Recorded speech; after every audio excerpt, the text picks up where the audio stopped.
Hello everyone, welcome to Chemizans, and today we are here with a most important 25 MCQs for your board examination. As you all know that on 21st of May we have got the board examination for science subject. So here I am with 25 MCQs which will help you to score well in your examination and also will check your knowledge as of now. So let's get started with these questions. So the first question is law of conservation of mass states that. So out of four statements, you have to identify the correct one here, right? You can pause the video and attempt the question. The correct answer for this question is mass can neither be created nor be destroyed. Okay, this is what law of conservation of mass states. Basically, it means that in any chemical reaction, the mass of reactant is equal to be the mass of product. Okay, the total mass of reactant will be equal to the total mass of product. Moving on to the next question, we have a highly polished iron nail is placed in a saturated solution of copper sulfate nail. Okay, so you have to find out the nail will be covered with which deposit. Here you have got four options. You can start attempting this question, right? So the correct option for this question will be reddish deposit. It can also be brownish red deposit. So this question is basically having two metals. We can identify them. The first metal is iron, and the next metal you can see in the solution is copper. So as per the reactivity series, you know that iron is more reactive than copper. Obviously, so what is going to happen? This is a displacement reaction in which iron will replace copper, right? So what will happen? The reddish deposit will be there of copper, because whatever metal is less reactive gets deposited on the more reactive metal. So iron is more reactive, so there will be coating of copper here, right? I hope you understand this question. Similar question can be asked in the examination, so you have to be ready with the reactivity series. Moving on to the next question, we have a precipitate is. So out of all the options, you have to select the correct one. You can go for the selection. Now, the correct answer for this question is option A. Okay. So basically, a precipitate is ISP, an insoluble solid product. Okay. So it is a precipitate. It separates out during the reaction, and you also know it is represented with arrow downwards, or we can also use PPT dot as its symbol, right? Now you can also comment on what can be this precipitate. Okay, this is a white precipitate, so there can be many salt which form white precipitate, so you can name it, right?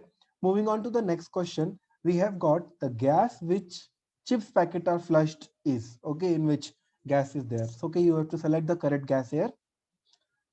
So the correct option here is nitrogen gas. Okay, so basically nitrogen, what it does, it will prevent that, it will cut the supply of oxygen, and hence it gets prevented from being rancid, right? So next question, we have got question number 5. The compound calcium oxide is also known as. So you have to give the common name of calcium oxide in this option. So you can start attempting this question now. So the correct answer for this question is quicklime. Okay. So we have basically these three salts. Calcium oxide is quicklime, right? When you add water to it, it's an exothermic reaction. It leads to the formation of calcium hydroxide, which is known as slaked lime. And when you keep passing carbon dioxide to it, it becomes limestone. You can also say marble. It is also the formula of chalk piece, right? And it is also the outer covering of eggshell, right? So that is the importance of this calcium carbonate, right? So it is also known as limestone. And here the answer for this question is calcium oxide is your quicklime. Moving on to the next question, we have this equation in front of us, and you have to identify the reducing agent. Okay, you can start attempting this question now.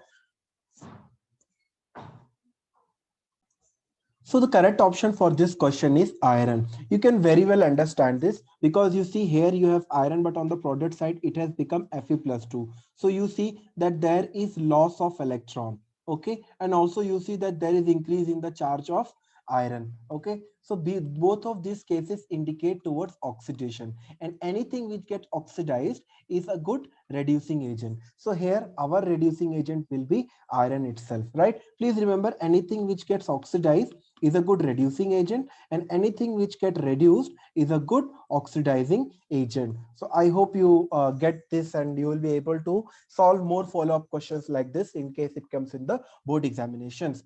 Now moving on to the question number 7, we have been asked, gas evolved during the reaction between zinc and sodium hydroxide. Now pause the video and attempt this question. So the correct option is hydrogen, right? So here it's a very simple reaction. You know that acid or base, when it reacts with a metal, it will give you salt plus one gas, which is hydrogen gas, right? So here same thing is happening. The gas evolved here will be hydrogen, which is colorless, odorless, tasteless. It burns with pop sound. Okay, it creates a mini explosion. So these all are the signatures of this gas, and you have to remember acid or base plus metal gives you salt plus hydrogen gas. Moving on to the next question, we have got question number 8. During the conversion of concentrated sulfuric acid to concentrated to dilute, what will you do? Okay, so you have got all these four options. You can attempt the correct option, right? So the correct option is option A here, right? So here you have to remember that whenever you add addition of water to acid, it make that reaction very exothermic, and it will produce a lot of energy, which might cause the beaker to break. Okay, even the acid may splash out and cause injuries. So that's why we never add water to acid, rather we add acid to water, that also drop by drop with constant steering by the glass rod. So please take care of this point. This question has been repeated in examinations many times, right?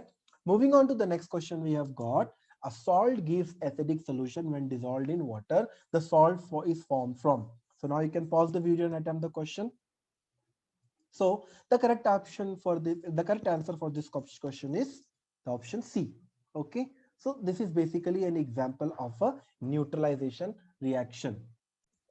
As you all know, in the neutralization reaction, we have one acid and base giving you salt plus water. Okay. Now, the nature of this salt can be acidic, it can be basic, it can be neutral. Okay. So it can be neutral when you have a strong acid or strong base, or a weak acid or a weak base. Okay. So when you have weak acid and weak base, or when you have strong acid or strong base, basically the salt form will be neutral. Okay. For example, if I take NaOH plus HCl, right? So here you see that sodium hydroxide is a strong base and hydrochloric acid is strong acid. So you will have NaCl plus H2O. So here this NaCl is neutral, right? So that is one thing. Second, the salt can also be acidic. Okay, so if you take a strong acid, okay, if you take a strong acid and weak base, then you will have an acidic salt, which is the case over this question, right? And you can also have a basic salt when you take a strong base and weak acid. So I hope you understand the concept behind this, and you'll be able to attempt questions like this in future as well. Moving on to the next question, we have got stringing of nettle hair leaves in jet. Okay, so please attempt this question.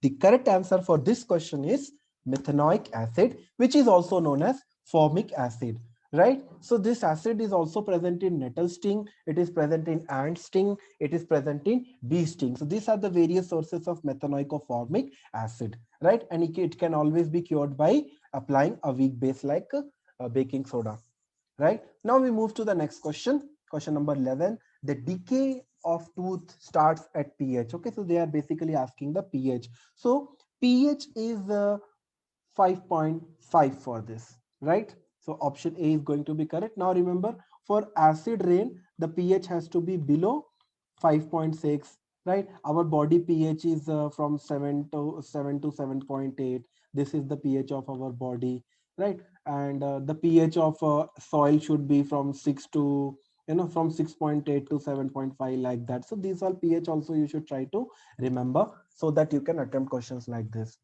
We move to the next question, that is question number 12. Lime water turns dash, okay, on applying carbon dioxide. So you see these all options are given. Please select the correct one, right? So the correct answer for this question is option A, that is lime water turns milky in passing when you pass carbon dioxide. Okay, so this is basically the lime water, CaOH twice, and when you pass carbon dioxide gas to it, it becomes milky because of the formation of a salt which is known as calcium carbonate, and it is insoluble, right? So that is the answer. This milky appearance is because of the formation of calcium carbonate, right?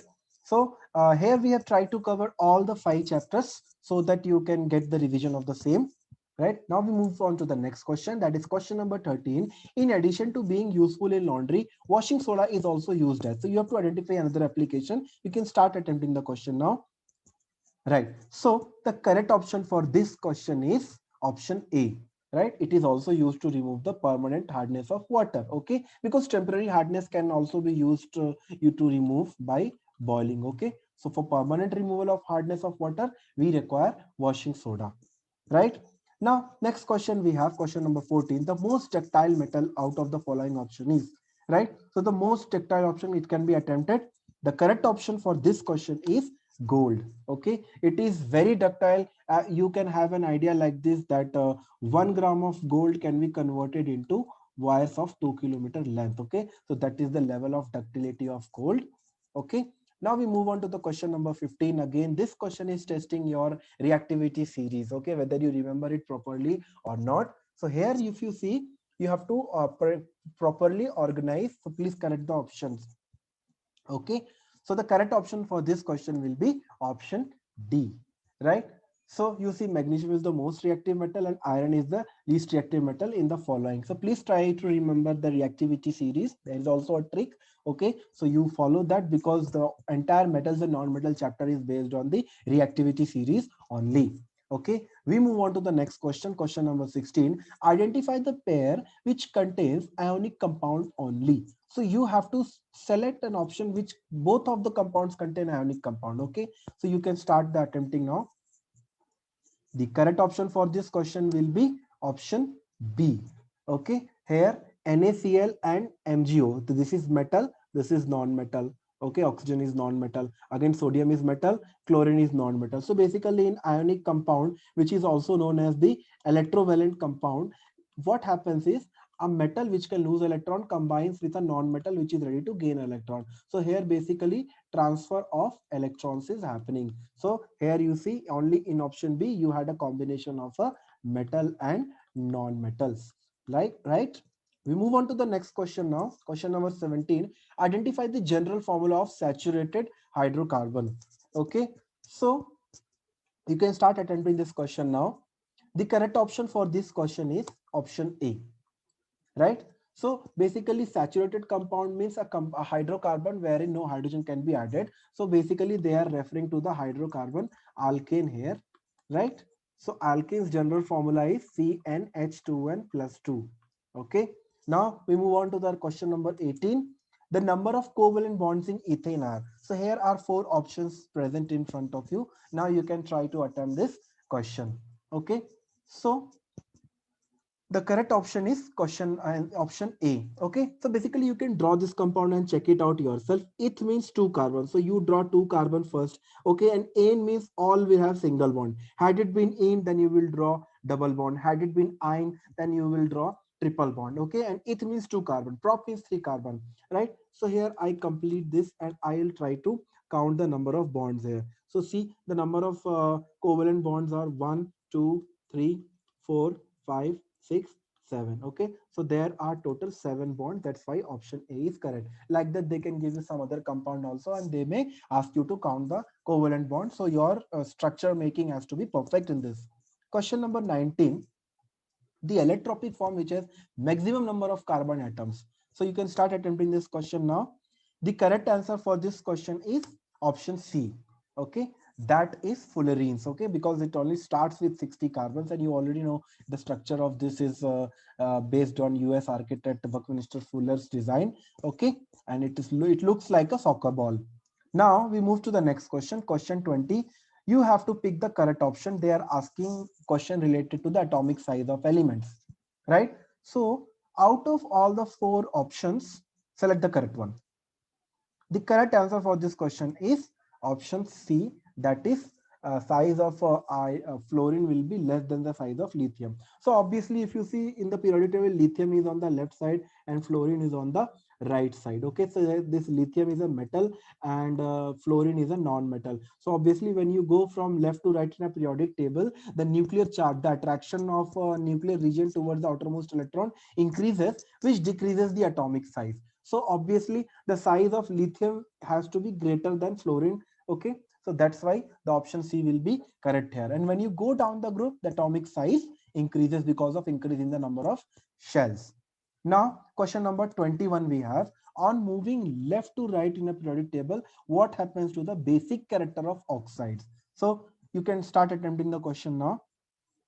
The correct option for this question is option A, right? So here if you look at the elements, see here we have sodium and on the right side we have chlorine, and you already know that metallic oxides are basic in nature, okay, and non-metallic oxides are acidic in nature. So since this will form a metallic oxide, this will be basic in nature, okay. Sodium oxide will be basic in nature and oxide of chlorine will be acidic in nature. So you can say the trend from left to right is the basic character is decreasing and the acidic character is increasing, okay. So here they are asking about basic character of oxides. So basic character is basically decreasing here. Now we move on to the next question, question number 22. Mendeleev predicted the elements, okay. The gallium was named as what? Okay, so please attempt the correct option here. So the correct option over here is option number C. Okay, so gallium was replaced by, okay, existence of gallium was predicted as the name of Eka aluminum. So you should remember boron was predicted as, okay, Eka boron was scandium. Similarly, Eka aluminum was gallium and Eka silicon was germanium. So these were the three important gaps left by Mendeleev. Okay, so question may be asked on them as well. Now we move on to the next question, question number 23. The formula of compound between X belonging to group, wait, this group is not visible. Yeah, so now you have the group also visible. So basically it is group 2 and group 15. So you have to write the formula of it. Okay, attempt the question now. Okay, so the correct option for this question is option A, right? Because you see, if the element is from group 2, so the charge also will be +2. And if the element is from group 15, so the charge will be -3. Okay, elements like nitrogen, phosphorus, okay, they all have -3 charge. So there will be a crisscross rule, okay, this charge and that charge. So obviously you will get the answer as X3, Y2. So option A will be the correct option here. Okay, now had it been group 1 and group 15, then you will write, suppose it is group 1, so charge will be +1, group 15 again charge -3. Okay, so the answer for this will be X3Y1. Okay, so that's just another question which can be asked similarly. Now we move on to the next question. We have got question number 24. Which of the following does not decrease? Okay, please remember this, does not decrease while moving down the group of the periodic table. Okay, so while moving down in the group, you have to select the correct option. You can start attempting now. The correct option for this question is valence electrons. Okay, so obviously suppose we have a first group, so we have elements like hydrogen, we have lithium, sodium, potassium. Okay, so these all elements, they have got one electron in their valence electron. So when you are actually going down the group, the valence electron is one only, and that is why first group elements are also known as monovalent element. Okay, mono means single, valent means number of electrons in the last shell, right? So that is how you can write D as the correct option. Now this is the last question of all the 5 chapters. That is this: name the neutral atom in the periodic table which has same number of electrons as K plus and Cl minus. So you can start attempting this question now. The correct option for this question is argon, right? So this is the correct option. So basically you have to see how many electrons are there, K plus and Cl minus, then you can calculate it with this option. So if you see potassium's atomic number is 18, but after losing one electron, okay, sorry, potassium's atomic number is 19. After losing one electron, okay, it will have 18 electrons, right? Similarly, if you take the case of chlorine, so chlorine has atomic number 17, but it is gaining one electron, so we'll write +1. So here also we get 18 electron. So basically we have to identify an element with 18 electron. But you see, helium has 2 electron, neon has 10 electron. Okay, so argon has 18 electron here, that's why argon becomes the correct option over here. So B option will be the correct option, right? So now we have finished this series of 25 MCQs wherein we have discussed important questions of almost all 5 chapters of chemistry, which are going to be there in the board examinations. I hope you have learned a lot from them. You can always let me know your queries, right? And till then, you all can keep learning. Stay blessed. All the best, everyone, for your board examinations. Thank you, Jain.